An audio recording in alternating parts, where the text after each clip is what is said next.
Is the champion putting too much? Hey there, champs. Welcome to PRO Wrestle Insider, your WWE update station. Hit that bell, and let's step into the ring. The match had ended, the decision final, yet the arena still buzzed with tension, as if the bell itself had failed to signal closure. What should have been a moment of resolution quickly shifted into something far more complex, driven by emotion, intent, and unfiltered energy. Kelani Jordan's actions in the seconds after the match transformed a routine ending into a defining moment, challenging expectations of sportsmanship and control. In this breakdown, we explore the unexpected aftermath, the psychological impact on both competitors, and the ripple effect across the NXT women's division, where one instant can rewrite the rules and reshape a roster. When the bell was no longer the end.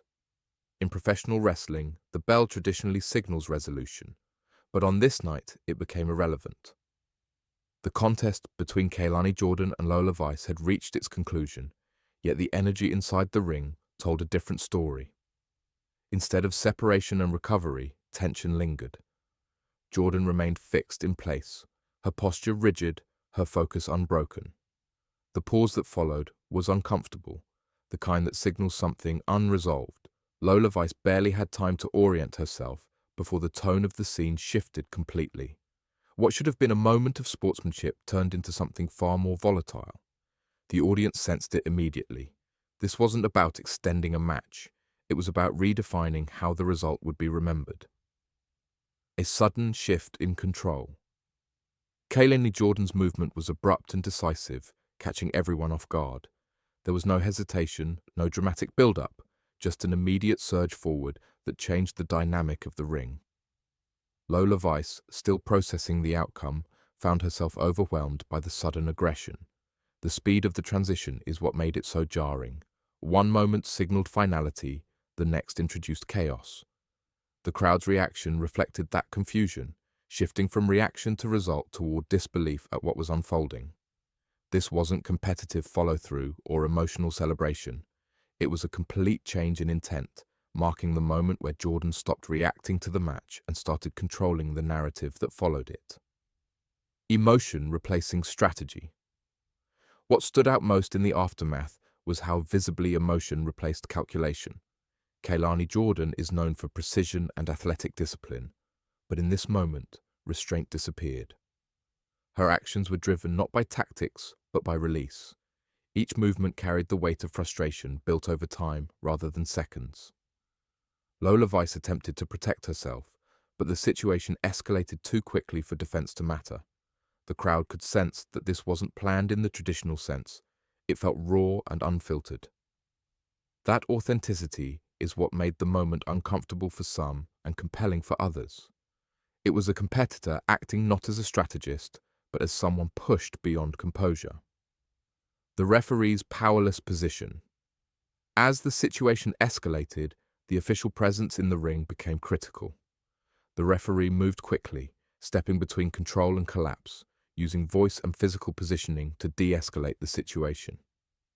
Yet authority struggled to regain control. The difficulty wasn't negligence, but timing. Once momentum tipped, stopping it required more than instruction. The referee's intervention highlighted how thin the line can be between sanctioned competition and disorder. It also underscored how deeply Kelani Jordan had committed to the moment. The delay in separation wasn't about lack of effort. It was about how forcefully intent had overtaken structure. That struggle added another layer of intensity to what viewers were witnessing. A divided audience reaction. The arena response told its own story. Some fans were stunned into silence, unsure how to process what they had just seen. Others reacted with loud approval, responding to the sheer intensity of the moment. This split reaction is often the marker of a turning point. When an audience can't immediately agree on how to feel, it means something meaningful has occurred. The moment forced viewers to confront their own expectations of conduct, competition, and consequence. Was this passion taken too far or a necessary evolution? The mixed response ensured that the conversation would continue long after the cameras moved on, cementing the segment as one that demanded interpretation rather than offering easy answers. Kelani Jordan's body language. When the moment finally slowed, Kelani Jordan's physical presence told the rest of the story. She didn't flee the ring or celebrate. She backed away deliberately, breathing heavy, eyes still locked forward. There was no satisfaction in her expression, only resolve. That composure in the aftermath suggested intention rather than regret. It reframed the attack not as a lapse in judgment, but as a conscious line crossed. Body language often reveals more than words in wrestling, and Jordan's stance communicated that she was prepared for whatever consequences followed. She wasn't hiding from the moment, she was owning it, signaling that this version of herself is here to stay. What this says about her mindset. This incident wasn't simply about losing control, it was about redefining boundaries. Kelani Jordan's actions suggested a shift in mindset from competing within expectations to challenging them outright. It reflected a competitor no longer satisfied with outcomes decided solely by results on paper. Instead, she chose to define her presence through impact. That mindset shift is significant because it changes how opponents will prepare for her moving forward. Matches are no longer just about skill comparison, but about emotional volatility. Whether intentional or not, Jordan has introduced uncertainty into every future interaction, and that unpredictability is often what reshapes a division's hierarchy. The implications for Lola Vice. For Lola Vice, the aftermath created an unexpected narrative layer. What began as a completed match turned into a moment that reframed her role entirely. She now stands not just as a competitor, but as the focal point of someone else's transformation. How she responds will matter. Whether through resilience, confrontation, or strategic silence, her next move will shape how this story progresses. Moments like this can elevate both participants if handled correctly. Lola Vice now occupies a position of sympathy, intrigue, and potential retaliation.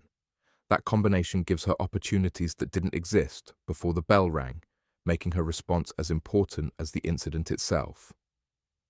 A warning to the division.